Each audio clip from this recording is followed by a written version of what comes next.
अगर तुसी भी एक डॉग लवर हो और साढ़े चैनल ते आए हो नवें तो दोस्तों सब तो पहले चैनल ਨੂੰ ਕਰ ਲਓ ਸਬਸਕ੍ਰਾਈਬ ਤੇ ਨਾਲ ਹੀ ਦਬਾਓ ਘੰਟੀ ਦਾ ਆਈਕਨ ਨੂੰ ਤਾਂ ਕਿ ਹਰ ਤਰ੍ਹਾਂ ਦੀ ਡੌਗਸ ਦੀ ਵੀਡੀਓ ਤੁਹਾਡੇ ਤੱਕ ਆਸਾਨੀ ਨਾਲ ਪਹੁੰਚ ਸਕੇ। अस्सलाम वालेकुम दोस्तों वीरो की हाल ने सब दोस्तों का ठीक ठाक हो। तो यह जनाब माशाल्लाह तुसीं नज़ारे वेख रहे हो। अज सुबह का टाइम है जनाब। तो अज मैं तो स्पैशल इस करके उठ के आया जी क्योंकि कट्टे रखाने सीगे ते आ कासम भाई लगे ने गां चोण वा। तो फिर असी जी अज वीडियो तुहानूं टाइटल देख के पता चलना है कि कोई डिफरेंट चीज़ असी घर को कराउण लगे जनाब। अज फस्ट टाइम असी कट्टे सेल किए हैं तो कट्टे असी ऑनलाइन सेल किए हैं फेसबुक तो असी कट्टे कार्गो कराउण लगे हैं जनाब। की ना सी बलाल वड़ैच भाई ने गुजरां वाले किला दीदार सिंह तो उन्होंने जनाब। तो हम लोडिंग करन लगे हैं, तुहानूं अगे लोडिंग की वीडियो दिखाने हैं।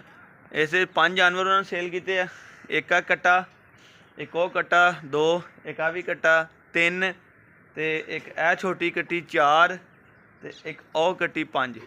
ए 5 असी जानवर जोड़े ने भाई सेल किए तुहानूं चैक कराने असीं हुण लोडिंग कराने लगे हैं। फिर जिस तरह तुहानूं पता अपना कार्गो का तरीका है उस तरह असीं इन्हां करावांगे नाल गड्डी का नंबर वगैरह सारा कुछ देवांगे। और भाई नूं कहांगा कि वीडियो फेसबुक पर भी शेयर कर दे ताकि इन्हूं मजीद कस्टमर मिलन तो बाकी लोगों को पता चल जाए कि जनाब। मैं फिर उन्होंने दस्सिया अपना लिंक भी भेजा सी, मैं कहा भाई साडा चैनल चैक कर ला, तू साडे काम देख ला, साडे काम तैनूं कोई फर्क नहीं होएगा। और भाई ने सारे पैसे सानूं पहले एडवांस साडे बैंक अकाउंट च भेज दिते हैं।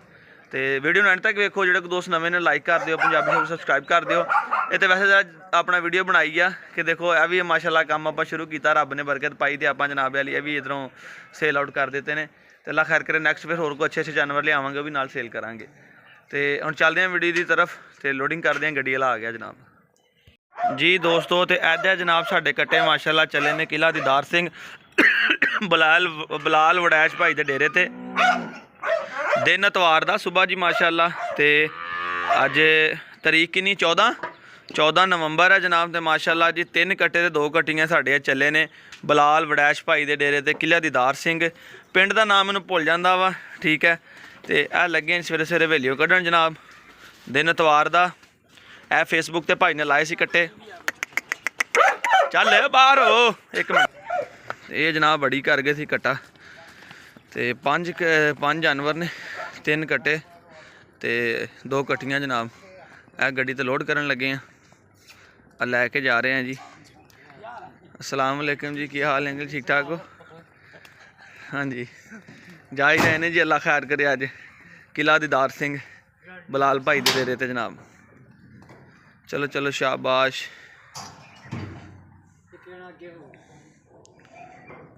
हाँ जी आ लगा जे चढ़ान, एक वाल ना दूए चल जाने आप ही मगर। तो होर मैं की करा फिर दस। चलो चल चल चल चल चल चल मैं है जी दोस्तों, ठीक है। लोड करा देते ने 5 जानवर, जिन्होंने 2 कट्टियां तो 3 कट्टे। गड्डी का नंबर भी तुहानूं शेयर करते हैं तो बाबे का नंबर भी तुहानूं दिंदे हैं जनाब। तो बलाल भाई का नंबर इन्हों दे दिंदे हैं। एक दफ़ा इत्थे दी गल करा दिंदे हैं ताकि इन्हों का ना राबता हो जाए, चल जाए, पता चल जाए। मैं कितने कतूरे मंगाए थे। है जी TV 074 गड्डी का नंबर है जी, जिंदे तुसीं लोड कराते हैं, ठीक है। ये अल्लाह खैर करे जा रहे हैं किला दीदार सिंह। तो जो वीडियो अच्छी लगी हो लाइक कर दियो, जोड़ा को अपने चैनल का नवा सबसक्राइब कर दे। मिलते हैं एक नवी वीडियो नाल दोस्तों। फिर इजाजत दे अपने वीर नूं, फिर बाबे का नंबर उन्होंने दे दिए। फिर अल्लाह हाफिज़।